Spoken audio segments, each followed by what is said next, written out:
Hello booktube, hello book friends, welcome back to my channel and another video. It's Tuesday, so it must be time for a tag, and this is the Spoiler Book tag. It's an original tag that was created something like 3 years ago by Scott at Gunpowder Fiction and Plot, and has recently been revived, and Pat at Book Chat. I can't say that. Pat at Book Chat with Pat tagged me when she recently did the tag, and I'll link to her video below in the description. So it's 8 prompts and a tag others. So let's get started, shall we? I've got them up on the screen in front of me. What do you consider to be a spoiler?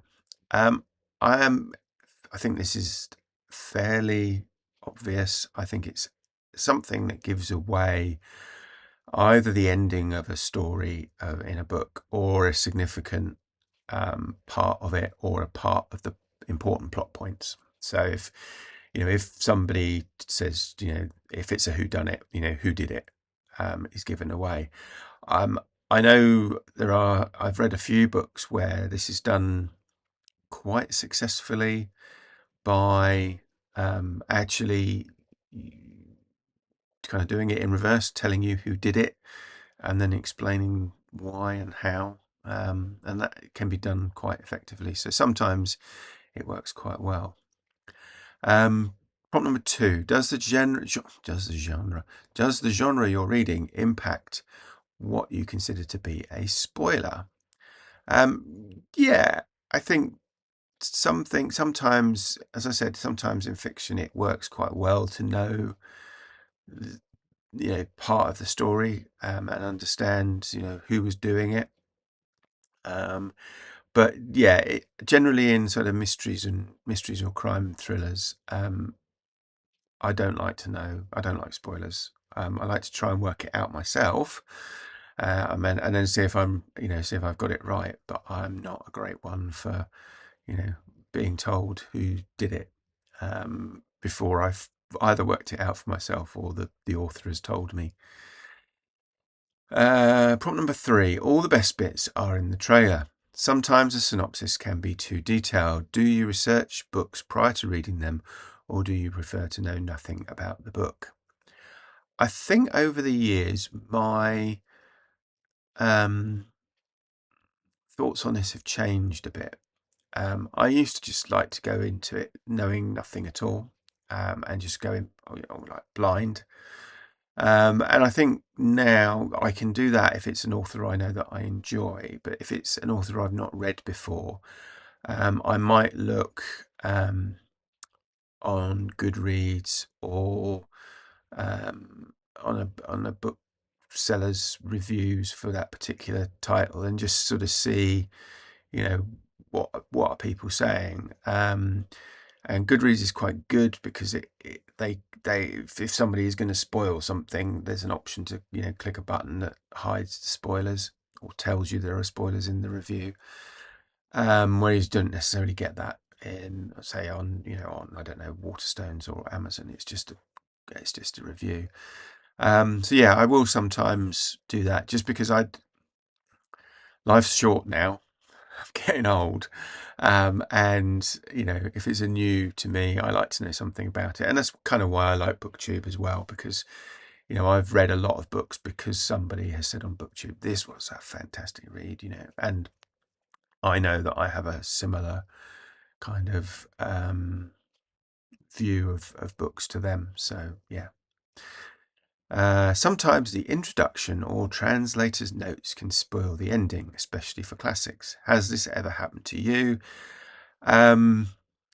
Yes, it has, particularly for classics. I don't now tend to read the introductions. I might still read the translator's notes because very often they'll have things in there that for example, if it's a classic and it was written some time ago, so it's a true old book, the translator's notes will kind of talk about, at the time, certain things were um, in fashion or whatever, and that's relevant to how the book has been translated.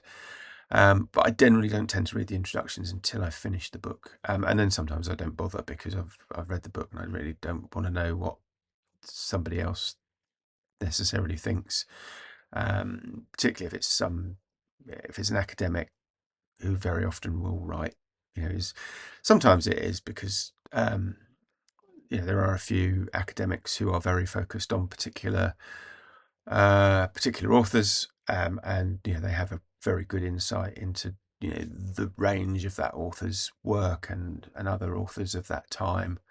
But I won't read it until I finish the actual book and the story. Name a time somebody spoiled a novel for you. I can't. I can think of examples where I've watched a TV series, like Agatha Christie's Poirot, for example, with David Suchet in. And I think I've watched all of the episodes of that series, but I haven't read all of the Poirot stories. So I probably have had a few of those stories spoiled for me, although I'm not certain I would remember because I watched the series so long ago. I mean, it was I think it was on TV when I was still at school, some of those episodes. So yeah, but I can't think of any time where somebody has like, oh yeah, so and so did that. Hang on a minute, I'm not that far. So nothing like that, but I could certainly think of where I've seen a film or watched a TV show and it's given away the ending or but then sometimes equally they've changed it and you go and read the book and you think, well, that's not what it was on TV. So yeah, but I prefer reading the book, to be honest. Have you ever spoiled a novel for somebody else? Oh, probably, definitely. Particularly, having written reviews, having got now doing BookTube, I'm sure I have. I do try not to. For example, I don't know whether it'll be the video before this one or the one after this one, but I've done a review of The Fifth Heart by Dan Simmons, and that has a massive amount of spoilers in if you want to read that book.